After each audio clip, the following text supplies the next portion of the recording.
हमारे शरणार्थों के विश्वास के पिता मूल पुरुष नंदगमन महान कृषि के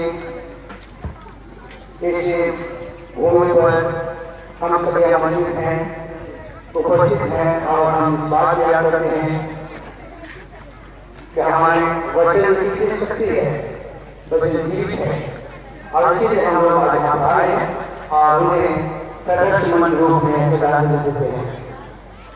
इसी प्रकार सभी लोग आएंगे और यहाँ पर श्रद्धांजलि चढ़ाएंगे।